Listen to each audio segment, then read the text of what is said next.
Alors que nombreux parmi nous ont fantasmé sur la cité africaine de Black Panther, nommée Wakanda, un chanteur que nous connaissons presque tous s'est attelé à lui donner naissance ces dernières années au Sénégal. Et ce chanteur, c'est Akon. Avant de vous balancer les détails sur le projet, je vais prendre un moment pour présenter cette légende du hip-hop à ceux qui ne le connaissent pas jusque-là. Salut tout le monde et bienvenue sur la chaîne de l'info pop du jour. De son vrai nom Alioune Badara Thiam, Akon est un chanteur d'origine sénégalaise né au Missouri et ayant passé la plus grande partie de son évolution aux États-Unis. Akon a baigné depuis son enfance dans la musique avec sa famille, ce qui se reflète parfaitement sur ses talents artistiques indéniables. Avec 6 albums dont 2 se sont écoulés à plus d'1 500 000 exemplaires, de nombreux hits qui se sont placés au sommet des charts américains et de nombreux awards, y compris une nomination aux Grammys, Akon s'est imposé comme un monument dans l'industrie musicale américaine et dans le monde. Son succès s'est ensuite élargi dans le business avec son label Convict Music et son management à succès de plusieurs talents internationaux dont Lady Gaga, T-Pain, Colby Adonis et tant d'autres.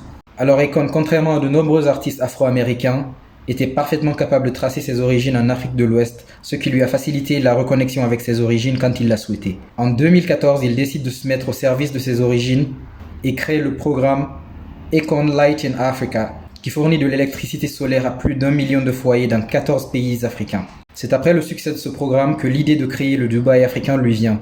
Le choix est évident en ce qui concerne le lieu qui abritera cette ville, le Sénégal, pour sa stabilité politique, sa situation géographique qui le place à 6 heures de vol de la plupart des grandes capitales occidentales, comme il l'explique dans une interview avec France 24, mais surtout parce que lui-même est sénégalais. Le projet a été annoncé en 2018 au Sénégal par Akon et le ministre sénégalais du tourisme d'alors, Alioune Sarine. Il affirme que la ville sera nommée Akon City et qu'elle est une référence à la ville futuristique de Black Panther Wakanda.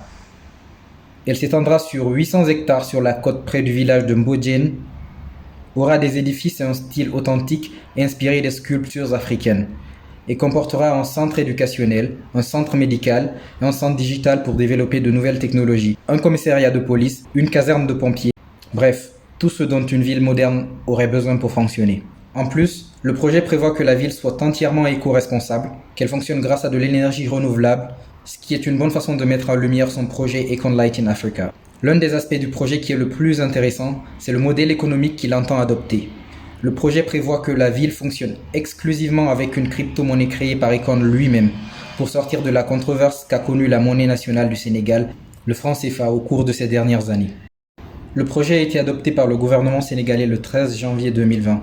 Son budget est élevé à 6 milliards de dollars et déjà 4 milliards auraient été recueillis de certains investisseurs qui sont restés jusque-là anonymes, bien que certaines rumeurs affirment qu'une partie des fonds proviennent des banques chinoises et d'autres businessmen africains. L'exécution du projet se fera par la boîte de consulting américaine KE International. La première phase de la construction devrait être complète à partir de 2023 et la ville entièrement construite d'ici 2030. Sauf que les travaux n'ont pas encore débuté à ce jour, alors qu'ils auraient dû être entamés depuis 2020. Un récent article de RFI affirme que certains propriétaires de terrains dans le domaine n'avaient pas encore été indemnisés après maintes réclamations. En plus, le choix de l'Acoin comme monnaie semble de plus en plus risqué vu la volatilité des crypto-monnaies comme nous le voyons actuellement avec le Bitcoin, dont la valeur peine à rester stable. Quelques complications qui viennent donc freiner la construction d'un nouvel espoir de développement ouest-africain, qui a aussi suscité, je me dois de le noter, une contestation d'une partie des responsables religieux intégristes de la population qui voient la création de cette ville comme un futur hub de prostitution et de péchés de toutes sortes, je cite. Des réactions complètement pitoyables, sachant que ce projet pourrait être une solution pour endiguer la migration et la fuite des cerveaux qui frappent la région et devenir un centre financier avec de l'emploi et un environnement propice à l'éducation de cette jeunesse ouest-africaine qu'il mérite très fortement. Nous restons donc tous dans l'attente de voir l'évolution de cette situation au Sénégal, sachant qu'Akon vient encore d'annoncer les dernières semaines un second projet de construction, cette fois en Ouganda, alors que le premier n'est pas encore entamé. Et vous, que pensez-vous de ce projet et de sa faisabilité ?